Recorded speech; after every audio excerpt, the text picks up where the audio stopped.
Hi friends, എൻ്റെ പേര് സുനീജ. ഞാൻ കുറച്ച് നാളായിട്ട് ഷോർട്ട് വീഡിയോസൊക്കെ ചെയ്യുന്നുണ്ട് കേട്ടോ. ആദ്യമായിട്ടാണ് ഞാൻ ഒരു ലോങ് വീഡിയോ ചെയ്യുന്നത്. ശരിക്കും പറഞ്ഞാൽ കുറച്ച് ചമ്മലൊക്കെ ഉണ്ട്.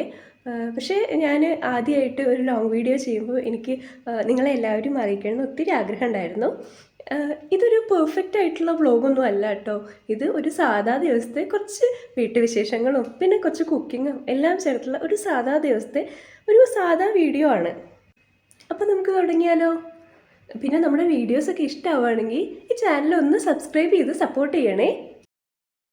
ഊണിനായിട്ട് ആദ്യം തയ്യാറാക്കുന്നത് സാമ്പാർ പൊടി ഒന്നും ചേർക്കാത്ത ഒരു നാടൻ സാമ്പാറാണേ.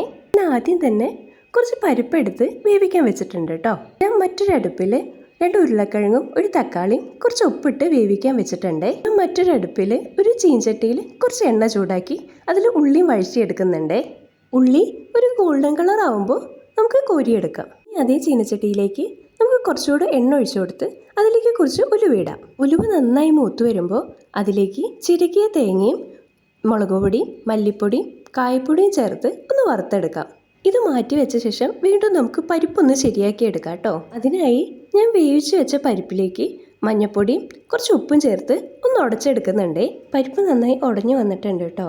ഇനി ഇതിലേക്ക് നമുക്ക് വേവിച്ച് വെച്ച ഉരുളക്കിഴങ്ങും തക്കാളിയും വഴറ്റി വെച്ച ഉള്ളിയും ചേർക്കാം. ഒമാനിലിപ്പോൾ നല്ല ചൂട് സമയമാണേ.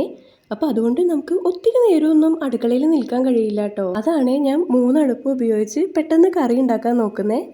ഇനി നമുക്ക് ഒരു നെല്ലിക്ക വലുപ്പത്തിൽ പുളിയെടുത്ത് പിഴിഞ്ഞ് അതുകൂടെ ഇതിലേക്ക് ചേർത്ത് കൊടുക്കാം. പുളി ചേർത്ത കറി നന്നായി ഒന്ന് തിളച്ച് വരണം. അപ്പോൾ ആ സമയം കൊണ്ട് നമുക്ക് വറുത്ത് വെച്ച തേങ്ങ അരച്ചെടുക്കാം.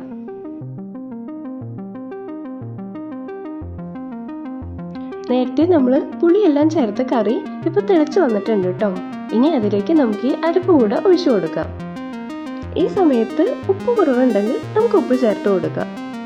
ശേഷം കറി ഒന്ന് ഇളക്കി കൊടുത്ത് വീണ്ടും കുറച്ച് സമയം കൂടെ നമുക്ക് തിളയ്ക്കാനായിട്ട് വെക്കാം. ഇനി ഇതിലേക്ക് വറുത്തിടാനായിട്ട് ഈ ചീനച്ചട്ടിയിൽ കുറച്ച് എണ്ണ ചൂടാക്കുന്നുണ്ട്. അതിലേക്ക് ഒരു ചെറിയ സ്പൂൺ കടുകിടാം. കുറച്ച് കറിവേപ്പില കൂടി ചേർത്ത് കൊടുക്കുന്നുണ്ട്. ഇനി നമ്മുടെ നാടൻ സാമ്പാർ തയ്യാറായിട്ടുണ്ട്. അങ്ങനെ ഉച്ചയൂണിന് കറി തയ്യാറായി കേട്ടോ. ചോറ് ഞാൻ നേരത്തെ ഉണ്ടാക്കി വെച്ചിരുന്നേ. ഇനി എനിക്ക് മുട്ട കൂടെ പൊരിച്ചെടുക്കണം.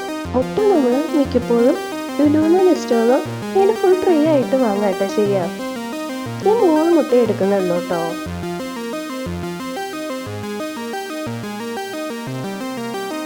ഇനി ഇതിലേക്ക് ഒരു ചെറിയ സവാള അരിഞ്ഞെടുക്കാം.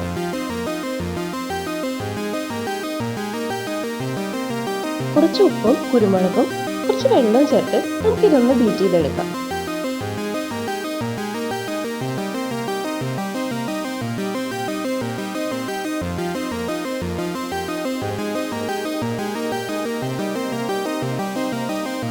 ചീനച്ചട്ടിയിൽ എണ്ണ ചൂടായിട്ടുണ്ട്.